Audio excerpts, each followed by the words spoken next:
శివదేవుని కథ. ఓ భక్తులారా, తెలుగుదేశమున ఒకానొక గ్రామంలో వేదవాడగు శివయ్య అనే పేరుగల బ్రాహ్మణుడు నివసించుచుండెను. రాజేశ్వరి అనెడు ఆమెను పెండ్లాడి కాపురము చేయుచుండెను. కొంతకాలమునకు ఆ దంపతులు ఒక కుమార్తెను కలిగిరి. పుత్రునికి సదాశివుడు, పుత్రిక పేరు దాక్షాయిని అని పేరు పెట్టెను. వేదవాడగు చేత శివయ్య భిక్షాటన చేసుకొనుచు భార్య బిడ్డలను పోషించుకొనుచుండెను. ఇలాగున కొంతకాలమును గడిచిన పిమ్మట తన భార్యతో శివయ్య ఇట్లు చెప్పెను: మనము ఈ దరిద్రావస్థలు భరించలేకపోవచ్చున్నాము. నేను తిరుపతి పుణ్యక్షేత్రము వెళ్ళి స్వామిని దర్శించి అక్కడ శ్రమపడి కొంత ధనమును సంపాదించి తిరిగి వస్తాను. నీవు పిల్లలను జాగ్రత్తగా చూస్తూ ఉండమని శివయ్య ప్రయాణమే వెళ్ళుచుండగా ఒక ముసలి బ్రాహ్మణుడు ఎదురై, ఎవరు నాయనా, నీవు ఒంటరిగా ఎక్కడకు ప్రయాణమే వెళుచున్నావు అని అడుగ్గా శివయ్య ఈ విధముగా చెప్పసాగెను: మహానుభావ, ఆ కనిపిస్తున్న పల్లెయే నా గ్రామము. చాలా బీద కుటుంబీకుడను. 2 పిల్లలు, భార్యను కలదు. సంపాదించినది చాలక దరిద్రబాధలు భరించలేక తిరుపతి వెళ్ళి ధనార్జన చేయవలెనని తలంపుతో ఇల్లు విడిచి బయలుదేరినాను అని చెప్పగా ఆ ముసలి బ్రాహ్మణోత్తముడు నవ్వుతూ ఇట్లనెను: ఓ ఈ వెర్రిన అయినా, తిరుపతి వెళ్ళినంత మాత్రమున, ప్రభు దర్శనము చేసినంత మాత్రమున నీవు ధనము సంపాదించుకోగలవా?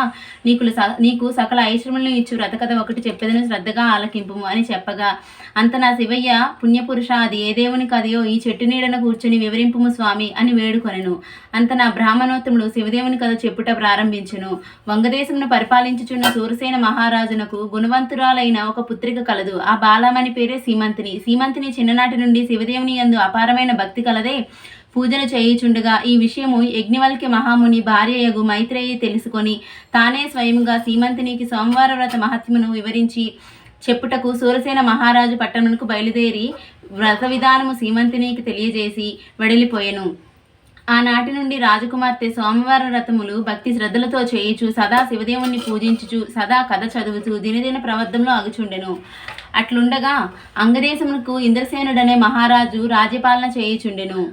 ఆ రాజునకు చంద్రాంగదుడనే ఒక కుమారుడు కలడు. ఆ చిన్నవాడు సకల విద్యలను నేర్చుకుని పెండ్లియుడికి వచ్చెను. చంద్రాంగదునికి వివాహము చేయవలనే తలంపుతో ఇంద్రసేన మహారాజు తన కొలువునందున్న మంత్రి, పురోహిత, సామంతులతో యువకుడైన చంద్రాంగదునికి ఎచ్చటనైనా తగిన కన్యను చూడమని దేశాలను వారిని పంపెను. వారు అనేక దేశములు తిరిగి కడకు వంగదేశ పరిపాలకుడు సూరసేన మహారాజు పట్టణంకు చేరిరి. ఆ రాజునకు సీమంతిని అనెడు కుమార్తె కలదని పరిచారకుల వలన తెలుసుకొని రాజదర్శనమకై ఆస్థానమునకు వెళ్ళిరి. అంత నా రాజు మంత్రి, పురోహితులను గౌరవించి తమరు వచ్చిన పని ఏమిటని అడిగెను. మహారాజా, మాది అంగదేశము. ఇంద్రసేన మహారాజు గారికి చంద్రాంగదుడనే కుమారుడు కలడు. అతనికి తగిన కన్య గురించి తిరుగుచు మీ పుత్రికారత్నము సీమంతినీదేవి గుణగణములను తెలుసుకొని ఇచ్చటకు వచ్చితిమి. ఇదిగో మా యువరాజు చిత్రపటము అని చూపించిరి. రాజు చిత్రపటము కుమార్తెకు చూపించి ఆమె సమ్మతికి సంతోషించి వివాహ ముహూర్తము నిశ్చయించి మహావైభవేతముగా వివాహము చేసెను. వివాహమైన కొంతకాలమునకు ఒక రోజున చంద్రాంగదుడు తన వినోద చెలికండ్రులతో నది తీరమున నావపై షికారు చేయుచున్న సమయమున దురదృష్టవశమున నావ నీళ్లల్లో మునిగినది. చంద్రాంగదుడు తప్ప మిగిలిన వారు చనిపోయినారు. చంద్రాంగదుని నాగకన్యలు పట్టుకొని తమ రాజు అయిన తక్షకుని వద్దకు తీసుకొని పోయిరి.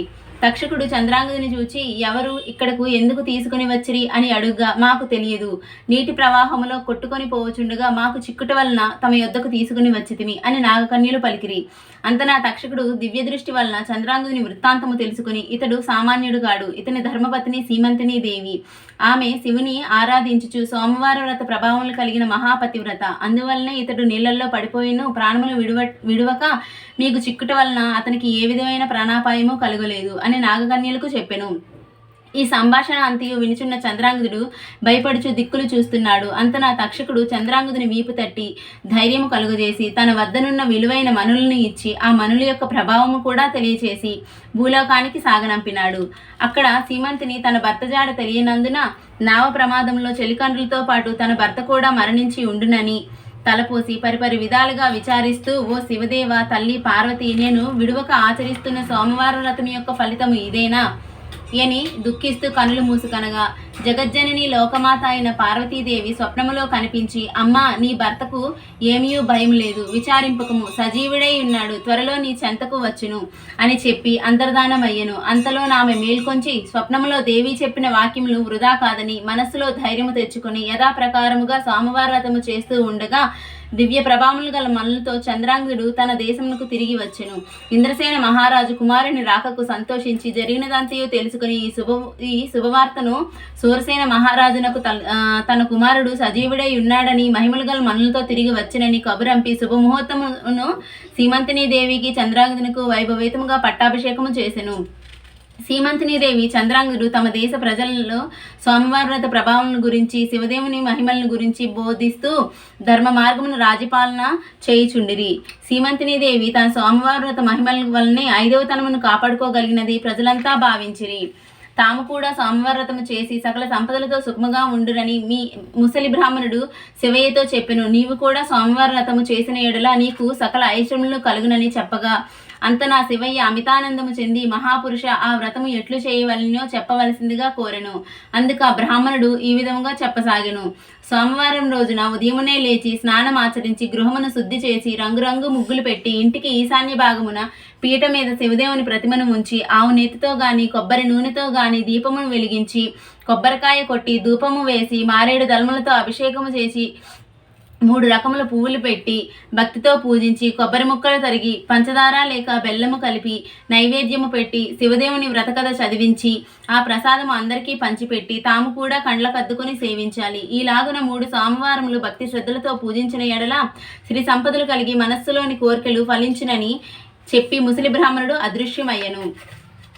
కడు నిష్ఠతో వినుచున్న శివయ్య బ్రాహ్మణుని గానుక, ఆహా, ఈ మహానుభావుడే నా పాలిట దేవుడు, నా అవస్థ చూసి నాకు ఈ ఉపదేశము చేసినని భావించి తిరిగి ఇంటికి వెళ్ళి జరిగినదంతయు భార్యకు తెలియపరిచి సోమవారము నాడు భక్తి శ్రద్ధలతో భార్యాభర్తలు శివదేవుని పూజించి మా ప్రసాదము ఇరుగు పరుగు వారికి పంచిపెట్టి సుఖముగా ఉండగా వారికి దరిద్ర బాధలు పోయి అష్ట ఐశ్వర్యములు కలిగినవి. కొన్నాళ్లకు ధనమదంతో వ్రతం చేయడం మానివేసినారు. శివదేవుని కోపం వచ్చి వీరిని మనంచవలనని మళ్లీ దరిద్రులుగా చేసెను. దరిద్రావస్థలోనున్న శివయ్య మరలా యథాప్రకారముగా భిక్షాటనకు ఒక గ్రామముకు వెళ్ళి యాచించగా, ఈవేళ మేము శివదేవుని పూజ సోమవార వ్రతం చేసుకుంటున్నాము, వీలు లేదని అన్నారు. అయ్యో, సోమవార వ్రతం మరిచిపోయినందునే మాకు ఈ గతి పట్టినది, చాలా అపచారం చేసినాను అని అనుకొని ఇంటికి వెళ్ళి ఈ సంగతి భార్యకు జ్ఞాపకం చేసినాడు. ఈ భర్త మాటలు లెక్క చేయక మొండిగా మాట్లాడినది. ఇక గత్యంతరము లేక శివయ్య పిల్లలతో సహా నదిలో స్నానం ఆచరించి వచ్చి శివదేవుని పూజించి కథ చెప్పుకొనుచు భార్యను కూడా కథ వినుటకు రమ్మని పిలిచెను. నేను కథ కూడా వినను అని చెప్పగా ఆ మరునాడే ఆమె నేత్రములు కనిపించకుండా పోయినవి.